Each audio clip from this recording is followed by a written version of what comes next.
Good day, students. Let's work on Unit 32, Management and Implementation of Conventions. Indeed, conventions are not smaller thing to do, isn't it? It's a big task to complete that, isn't it? Quite tedious, but worth doing it. Now, today we are going to work on how do we manage and implement convention. As I said, it's not an easy task, but we can do it. Okay. Now we need to have enough experience. We need to have enough skills. We need to have enough knowledge at what are different tasks and jobs which actually are to be executed. And to do those, we need to actually make sure while we do those tasks, we are actually maintaining the quality. If not so, then obviously the quality is going to be impacted, right? Let's move on and look at what are the learning objectives for this topic. The first thing is to understand the managerial task involved in the implementation of convention. That means, what are the tasks that managers do while they implement the convention? And what are various organization tasks?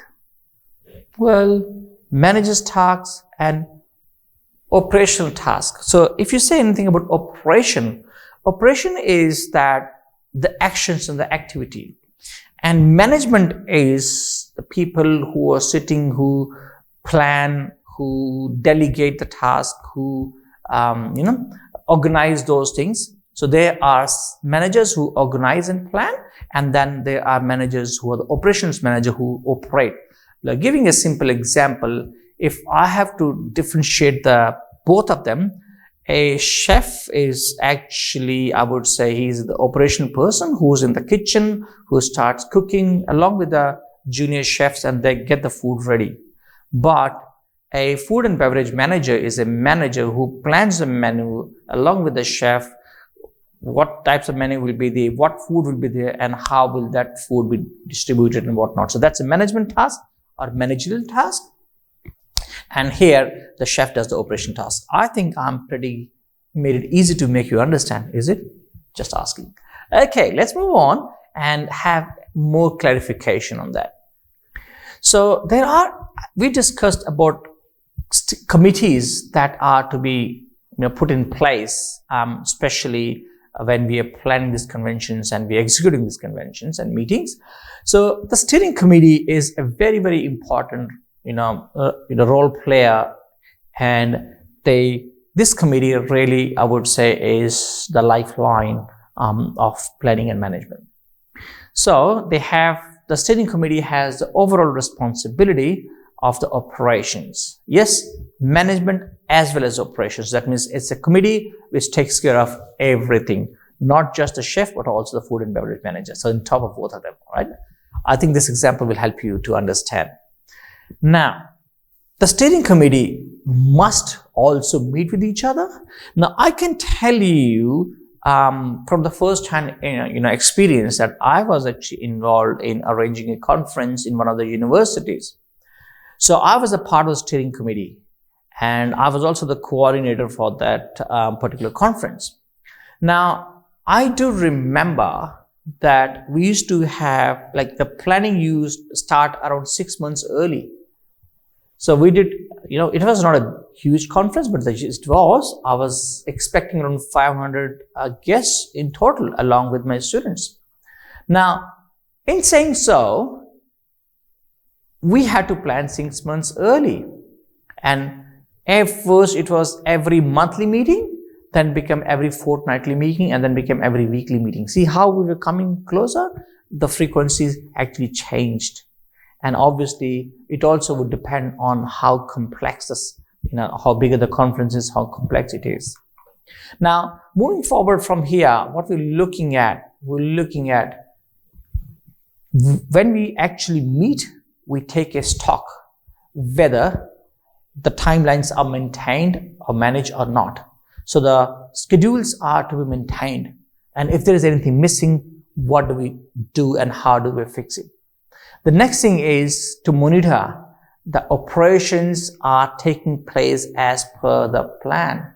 When we talk about operations, please remember the kitchen. That means if there was the hall booking was to be done, is that done or not? If food and beverage organization was to be contacted and menu was to be finalized, has the menu been finalized or not? If you have sent the letters out to the different delegates or not? So these are actions, right? Now we look at those as per the plan, have we completed or not?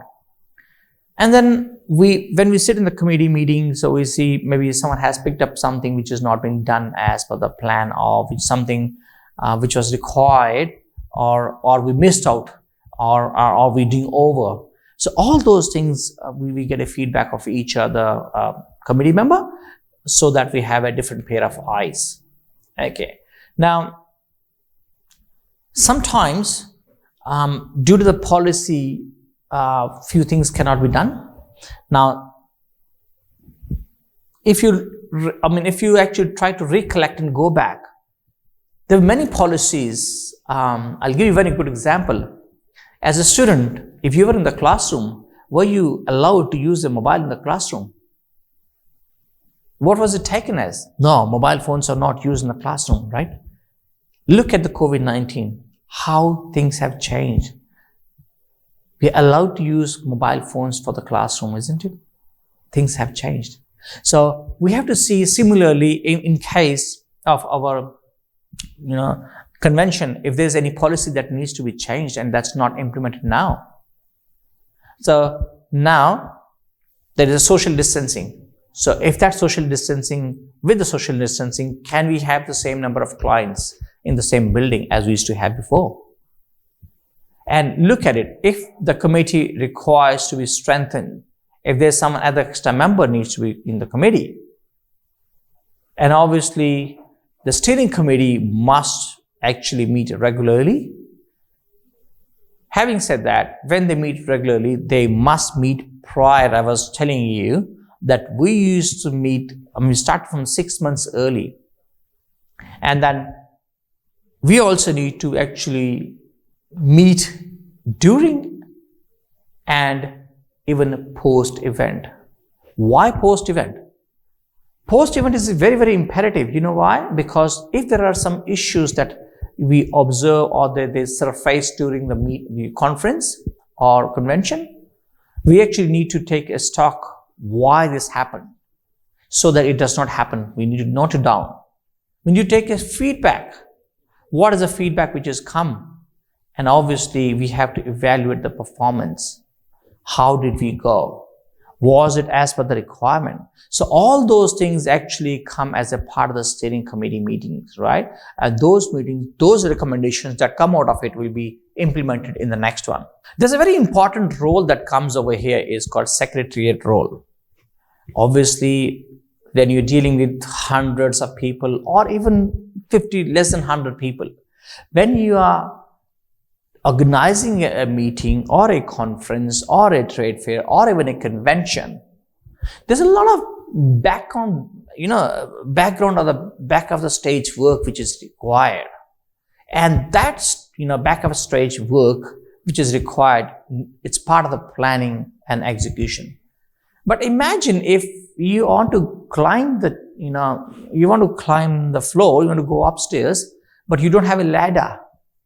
So ladder is required to go to first floor, isn't it? But if there's someone, like I've got a ladder, but there's someone who's actually having a disability and who's on the wheelchair, we need an elevator. So secretariat role is very, very imperative to actually assist, the execution or quality execution of the event. Now, it actually plays a major role. The secretariat is actually a nerve center of the convention.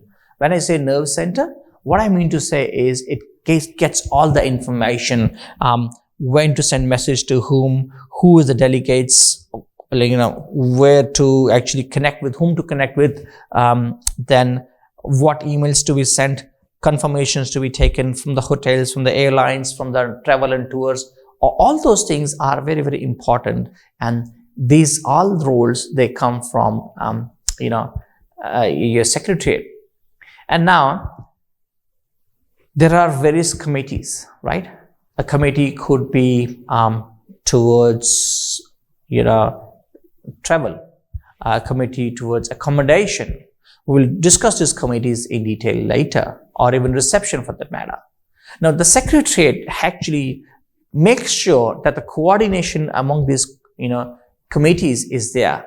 And if they require some help, secretariat is actually also helping them in doing the job easier. Now, very important role to maintain records.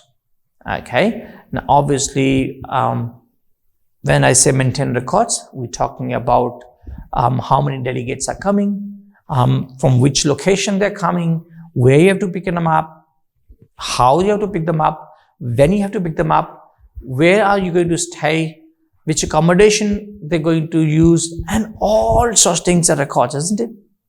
And then all this information that needs to go to reception. Let's say if this person who's coming by air from the aeroplane, so a reception committee should be knowing that someone is expected to come. Accommodation committee should know that someone is supposed to have the accommodation there. Transport committee needs to know that they have to send someone delegate to receive the delegate, isn't it? So there's a lot of actually exchange of data. So that information is passed on and received, and that's important records, which is again a part of the secretariat role. And obviously inferring information, scanning the data, evaluating it, getting the information out of it, and then passing on to all the committees, and even the information can go to your clients. Now, also an important role that secretariat plays over here is if there is something which is missing, or if something which is actually not up to the mark, to bring that up, to actually then maybe if possible correct them. Now, look at the jobs and details and the responsibilities that we're looking at a secretariat role, isn't it? Isn't that quite a person who has a lot of knowledge, who has done these things many times, who has experience in managing such all those information and data? So hence it is very imperative a person who's actually looking at, working on secretariat operation, they actually are a lot experienced and not amateurs. That means someone who's just going to try and do it first time. Now, I would not, recommend that to happen. Then comes, okay, we've done, secretariat is done. We understand that, but there's another, important thing that we really, really need to understand. Put it this way. What if, your books are there, right? You have your books, and when you study your books, you have a publication of your books, and you say published in year 2015, published in year 2017, in 2019, and 2021, right? So all the publications have changes. That is why there's a new publication, right? Similarly, what if the secretariat does not keep a record of the file, or the master file for that matter? That means the book which was there in 2015 does not state it is 2015, and the book which is 2021 does not say it's 2021. How will you differentiate? Which book has, this book has, what has changed in the book? So, and that can be quite confusing. Especially, there are a lot of changes when, the staff delegation is there, when your customer says, hey, there's an alternation. Earlier, there were 10 maybe senior faculty, senior CEOs or senior delegates were coming, only 3 are coming. Oh, there was a change here. So now, when you do the change, where does this change go? Where do you record this change? So that is where it comes to very imperative that you have to have a master file, and that master file, it tells you that now this is a file, this is a procedure, this is a performer that we're going to follow. Now then everyone follows the same performer, and everyone follows the same standard and same structure. When you follow the same structure, your records actually, when you maintain the records, they are on the same performer and structure. and they're not duplicated. Obviously, if you know there is a structure, there is a numbering, a system in place of the master files, you will not have any duplication over there.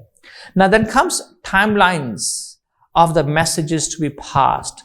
Now, when you talk about timelines, what we're looking at, a message which needs to go to a supplier to tell him, hey, we have 6 months that we have a function, we arrange that. 1 month before the function, maybe again have a contact with the supplier, right? Yes, so-and-so is ready. If there's any changes, let them know the changes. If there's no changes, if there's any additions, let them know. 2 things happen over here.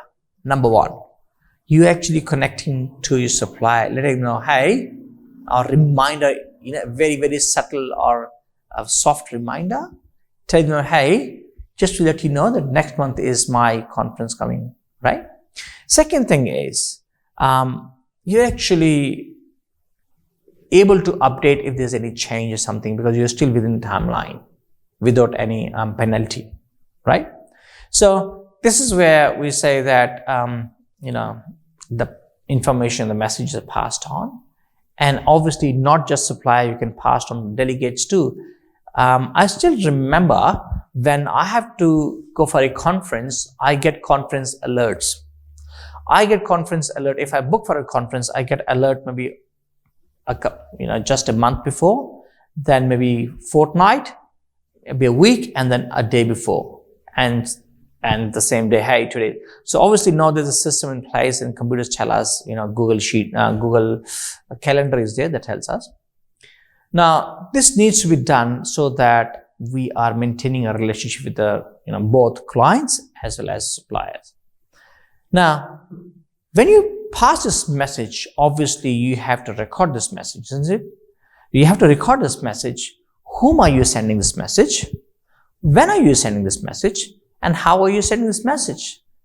Why, whom, when, and how? Whom is required because you're interacting to your clients or you're interacting to your supplier. When do you send it? Very, very important. I was telling you that in my conference, I get couple of month, maybe, fortnight, a week, and a day before and on the day. How do I get this information? They have made an app, or you have a newsletter, or they send a message. So there are different ways, what way actually works for you. So this is how, the process works over here in terms of the record of the messages, and as well as timelines. Now, we were talking about standardized format. So let's talk a bit more onto that, because obviously the organizations, they do need to standardize their format because there's so many people who will be using their formats. Not only the people who are working for the organization, but also different clients will be using their format, isn't it? This format can be used for correspondence, invitation, circulars, registration forms, feedback forms. Well, all those forms, all those interactions, or all those messages, they actually are an evidence at some point of time. And if we have a standard format, we actually can pinpoint any issues and mistakes. We can work on that and we can actually fulfill the requirement, right? Now, in saying so, correspondence is very, very important. Invitations, again, when the invitation needs to go, how does it look like? Because a person may have 10 different invitations. So how does your invitation come out? Again, what are the registration process? Do they have to do it before?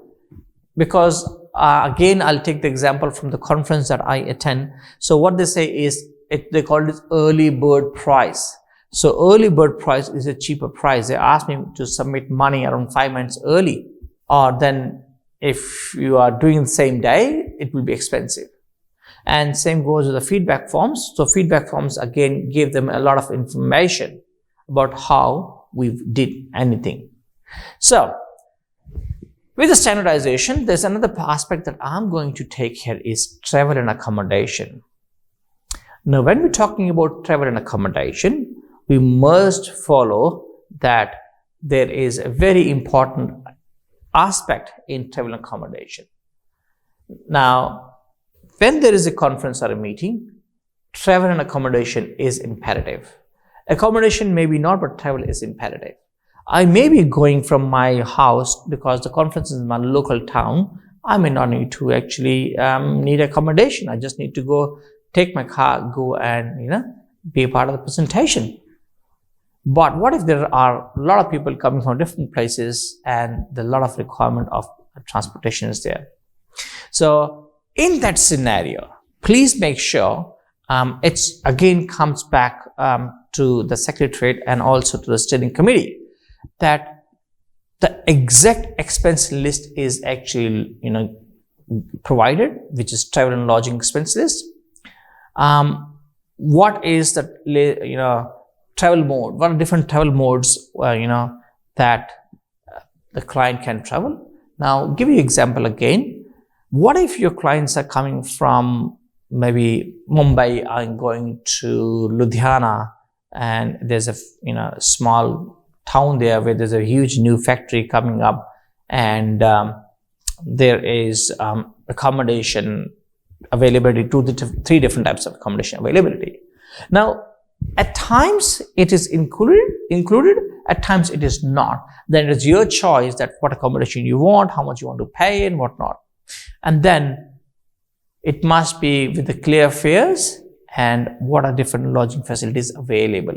Now, all those things are very, very important when you tell these things to your clients, because then clients have a very clear picture of what exactly is being done and what exactly needs to be done further. Let's have a look on this example over here where Khajuraho is linked by air from Delhi and Varanasi. The nearest railway station is Gwalior and Jhansi, and both cities taxi and deluxe coaches available. Now, with this information, what they've given information to the client about availability of air routes and where the next station is, how far it is, where are you. So this example gives you an idea how should you let your clients know. So there are 5-star hotels in Khajuraho. These are tariffs of the hotel, these are bedrooms, and obviously there are some 9-category hotels, and there's a paying guest accommodation available. Now, when you get this information to your client actually then decides what I need to do, and then they will do the booking. Based on the booking they do, you actually have to pick them from the airport, bus terminal, train terminal, pick them up and drop them to the particular hotel they're staying, and then from the hotel, or maybe from airlines to the hotel, then a hotel to the conference center. Now, look at the back-end work in organizing, and imagine if there are 500 people. So it becomes quite complex, isn't it? So let's look at this few important aspects over here. Booking arrangement must be informed, because if the client is doing the booking, it's it's first come first serve booking. So you come first, you take the hotel. You don't come first, you come last, then you don't get the hotel, right? And then I was telling you about early bird. Any early confirmation is appreciated. So we have something called early birds in the conference. So they give you a discount of some amount of, sometimes some extra facilities. Then confirmation acknowledgement should be sent immediately. So obviously, as and when you receive the booking for somewhere for hotel, so obviously you send a confirmation. Yes, I received your booking. Fair enough. See you over here and so date. And obviously, when you get this booking, that information must go to reception to let them know, hey, so and so person will be coming, and you have to take care of this person, and also to the hotel or wherever they are staying, right? Now, obviously, with this, what happens is that once you give this information, there are relevant, other committees who actually start working on it of the information that you're given. So we have done a lot of things, isn't it? We learned about a lot of stuff that Secretariat does, but we also have to make sure that there is availability of business center. That means we have Xerox facilities, stationaries, equipment, then copies of any information that is required. So when we do this, we have to make sure while there's a conference, everyone in the organization is actually given a job role to do. And Secretariat is the person who should be actually quite experienced, as said before, but should be able to manage and do these jobs, all the jobs during this conference, which is quite tiring though, but it is important. Now, I will take up this last topic, but we will continue this topic in our next lecture. So in this topic, what we're looking at about the various committees, I will just briefly explain you, then we'll further go on. Now, to start with, I'll deal with the reception committee. As the name says, reception, to receive someone. So what do you think could be the responsibilities? Obviously, when you receive someone, you're the first point of contact. You may go to airport, railways, whatnot. But the person who goes over there must be a happy person, warm and welcoming person. And a good idea is to use volunteers. And the good suggestion is not to use a person who's not so friendly, not so open, not so warm, so that the person who's your client does not feel, hey, I'm not being respected. Then when you go over there, I still remember I used to come by flights, and then there used to be people who are holding the name card of mine, but they'll be holding somewhere down here and I can't see that. So either you hold it up or you make it bigger stick so that you don't have to hold for hours and hours, right? And also the reception, it must be manned at all times. Manned means someone must be there, all right? With the situation now that we have a lot of people coming at one point of time. So if the receptionist is missing from 1 minute or 10 minutes, it's a huge time because a lot of information processes from there, all right? So, and also this information must be given to the guests, to accommodation committee. That means obviously your accommodation committee tells about lodging, your transport tells about vehicles which are available, whatnot, the delegates, who's going to receive them, and bring them to reception. When you bring them to reception, you let them know, the receptionist, okay, this is my client A from hotel room, so-and-so room number and whatnot, and receptionist takes from there. And obviously, those receptionists, they must be welcoming, they must know the requirements, and they must have the details of the requirements, and if there is any issues or troubles, that really needs to be addressed. And now, we have come to the end of the session. Let's look back at what did we do. We actually looked at how to understand the managerial tasks involved in the implementation of convention. Isn't that a bit complex? But that's all right, isn't it? We work through and make it easier. And also, various operations and organization tasks. So when we are implementing this convention, there are a lot of tasks which are organization, and more than that, they are operational tasks. That means how things work. And with this, I'll let you go today, and I will come back to you and we will do further committees in the next chapter, rather same chapter in the next lecture. Thank you so much and have a good day.